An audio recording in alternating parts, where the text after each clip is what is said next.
Di sini aku sudah menyiapkan data uji dari One Way ANOVA. Contoh kasusnya, perusahaan ingin membandingkan rata-rata penjualan minuman kaleng merek A di 3 kota, yaitu Semarang, Yogyakarta, dan Solo. Apakah ada perbandingan yang signifikan terhadap rata-rata penjualan di 3 kota tersebut? Nah, ini adalah datanya. Sumbernya dari statistik olah data.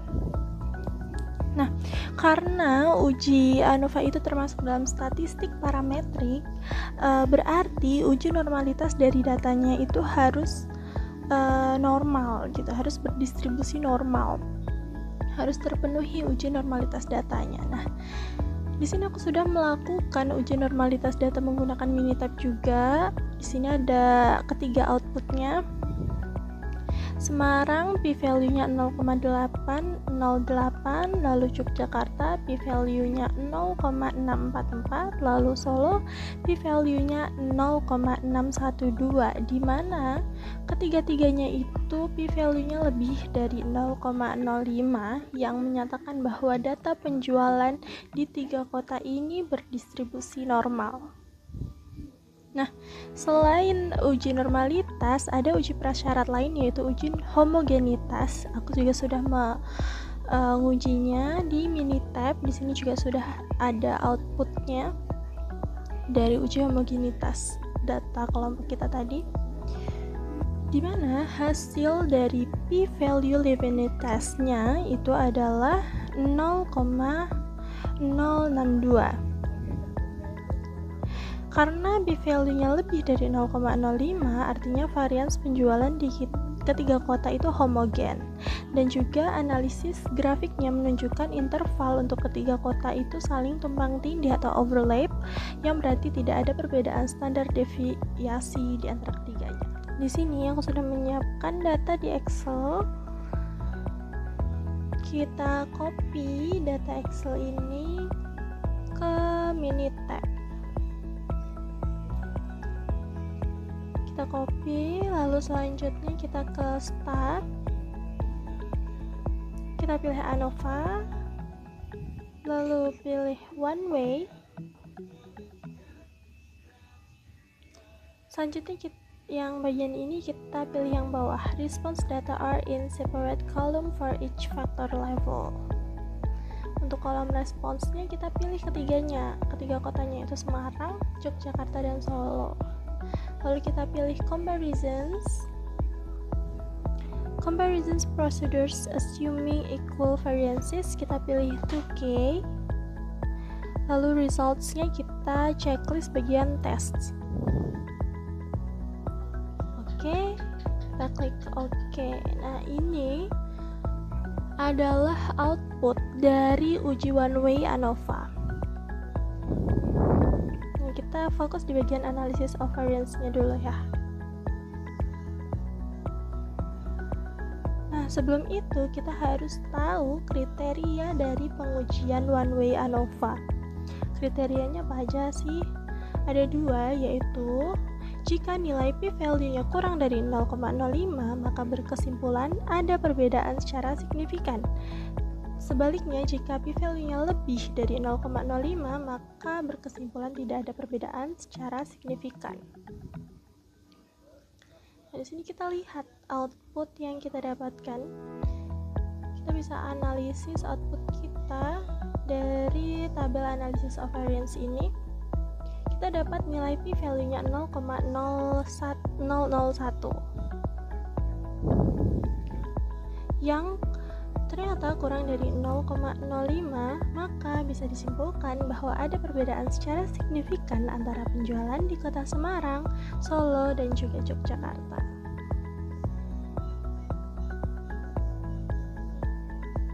Nah, selanjutnya kita harus melihat juga tabel 2K simultaneous test for difference of means-nya.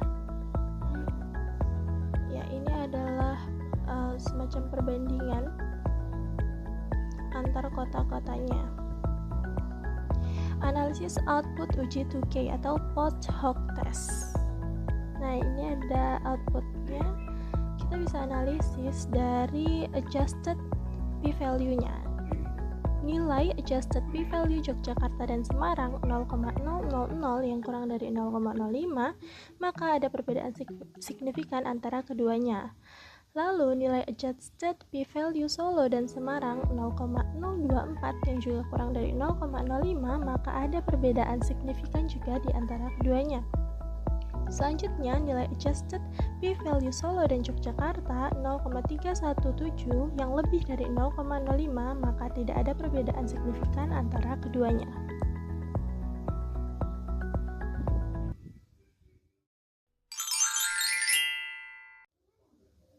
Selanjutnya, ini adalah data uji two-way ANOVA.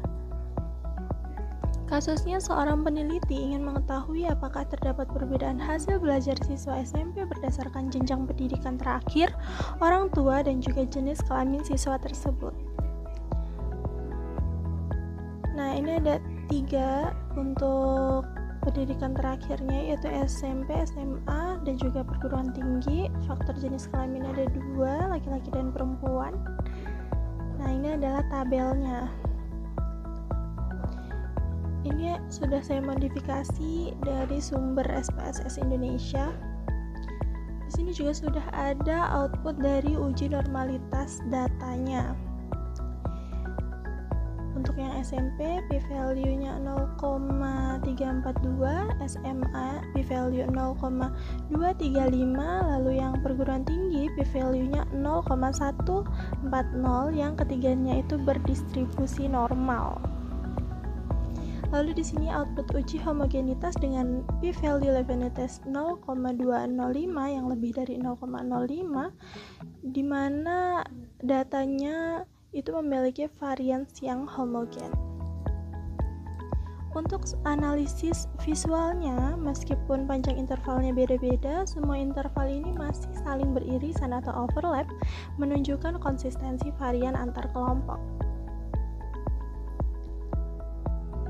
Selanjutnya kita juga bisa langsung salin atau copy data dari uji two-way ANOVA Excel ini. Kita copy, lalu kita paste atau paste cells ke Minitab.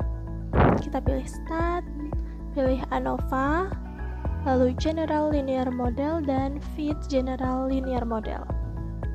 Kolom response ini adalah hasil belajar yang kita masukin. Nah, di kolom ini yang kita masukin adalah data kuantitatifnya. Lalu untuk factorsnya kita masukin jenis kelamin dan jenjang pendidikan. Kita pilih model. Nah, kita akan memunculkan interaksi nih di sini. Jadi kita blok jenis kelamin dan jenjang pendidikan, lalu cross factor covariance and terms, kita pilih add dan oke. Kita pilih oke.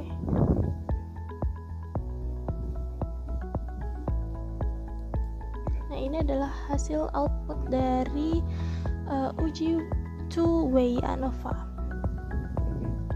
Sebelum itu kita juga harus tahu kriteria pengujian dari two-way ANOVA. Ada 2 dan sama seperti yang one-way ANOVA. Jika p-value-nya ini kurang dari 0,05, maka berkesimpulan data ada perbedaan secara signifikan. Sebaliknya, jika p-value-nya lebih dari 0,5, maka tidak ada perbedaan secara signifikan. Kita langsung bisa analisis output Minitab two-way ANOVA yang sudah kita lakukan. Kita fokus ke p-value-nya ya. Nah, untuk variabel jenis kelamin, p-value-nya 0,075 lebih dari 0,05, maka jenis kelamin tidak berpengaruh signifikan terhadap hasil belajar siswa.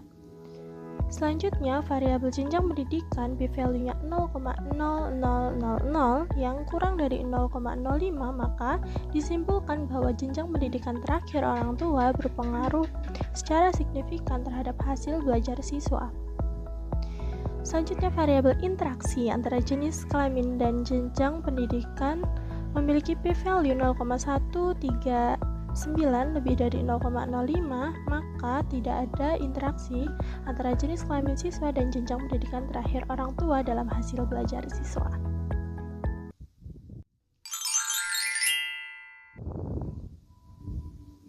Selanjutnya ini adalah data uji MANOVA.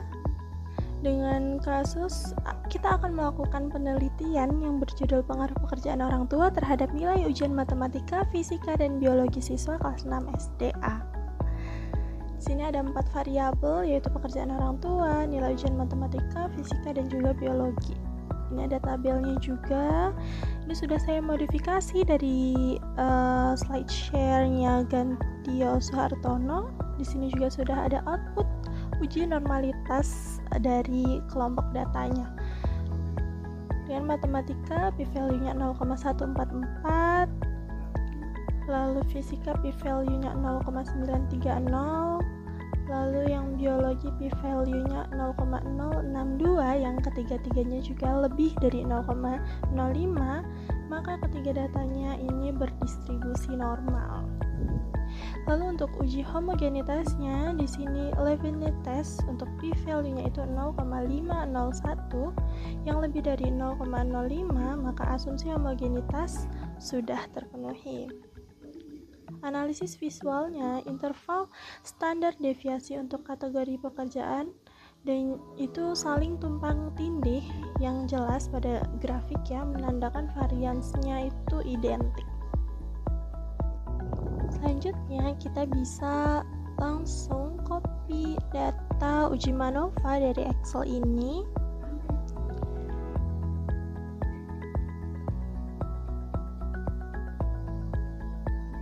Kita copy lalu kita paste ke Minitab. Nah, seperti ini. Selanjutnya kita pilih Start, pilih ANOVA, lalu General MANOVA. Nah, untuk kolom respons kita pilih ketiga ya, matematika, fisika, biologi. Lalu untuk modelnya kita pilih pekerjaan orang tua. Nah, selanjutnya kita ke results. Nah, kita checklist bagian univariate analysis of variance. Lalu display list squares means correspondence to terms, kita pilih pekerjaan orang tua. Oke. Lalu klik oke. Nah, ini adalah hasil output dari uji MANOVA yang sudah kita lakukan di Minitab. Kita fokus pada tabel terakhir ini ya. Nah, sebelum kita interpretasikan, kita juga harus tahu kriteria pengujian dari uji MANOVA. Jika nilai p-value pada Piley's trace, Wilks lambda, Hoteling's trace, atau Roy's largest root-nya kurang dari 0,05, maka disimpulkan ada perbedaan signifikan. Sebaliknya, kalau nilai p-value dari keempatnya itu lebih dari 0,05, maka disimpulkan tidak ada perbedaan yang signifikan. Selanjutnya bisa kita langsung analisis dari output Minitab MANOVA yang sudah kita lakukan. Nah, kita lihat keempat-empatnya itu p-value-nya 0,000. Nilai p-value Piley's trace, Wilks lambda, Hoteling's trace, dan Roy's largest root-nya itu 0,000 yang kurang dari 0,05, sehingga dapat disimpulkan bahwa ada perbedaan signifikan antara pekerjaan orang tua dengan matematika, fisika, dan biologi, atau pekerjaan orang tua ini berpengaruh secara signifikan terhadap nilai ujian matematika, fisika, dan juga biologi mereka.